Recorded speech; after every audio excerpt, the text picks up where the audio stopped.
The call of Abraham, a story of departure, promise, and the trembling courage of faith, the desert winds of your carried, the scent of dust and burning oil lamps as Abram stood on the flat roof of his family home.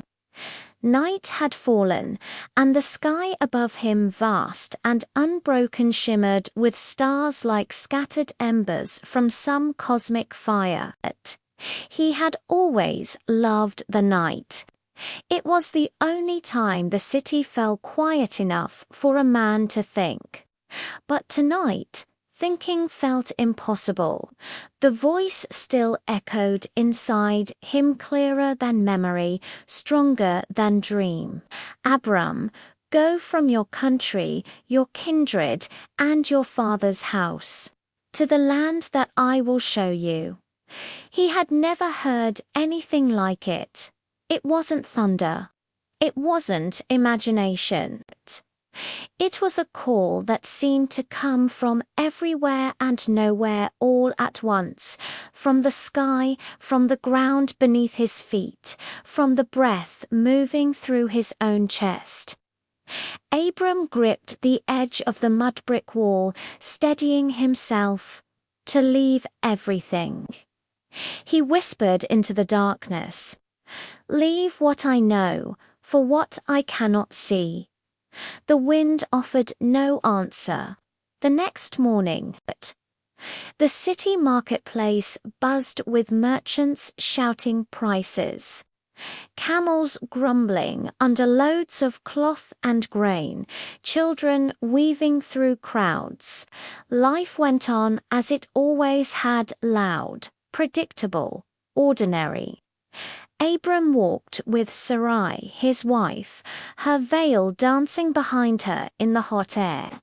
She sensed his unease long before he spoke. "You've been awake for hours," she said. "Your thoughts are louder than the street vendors." Abram stopped walking. His eyes were distant, fixed on horizons that didn't yet exist. "Sarai, I've been called by whom?" He swallowed. "By the one who made these stars." Sarai blinked. Her expression was not disbelief, but recognition. She knew Abram. She knew when something sacred touched him. "What does this God ask of you?" "That we go," he said, "that we leave our home, our family, everything." And to where Abram shook his head. "I don't know." A long silence stretched between them, as wide as the desert. Finally, Sarai exhaled deeply. "If the one who made the stars has spoken to you, then we will follow the stars." The day of departure. The caravan gathered outside the city gates, servants loading baskets, goats bleating impatiently, camels kneeling under saddlebags.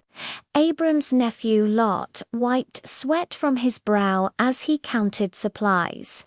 "Uncle," Lot said, "we don't even know which road we're taking." Abram nodded. "We take the one God will show." Lot frowned, confused. But there was something in Abram's face, some strange peace, that made him say nothing more. A small crowd formed as neighbors approached, puzzled.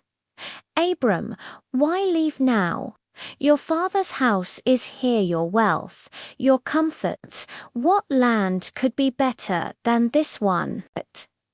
Abram looked back at the familiar walls of yore, the streets he had walked since childhood, the temple towers reaching toward the sky, the home where his memories lived.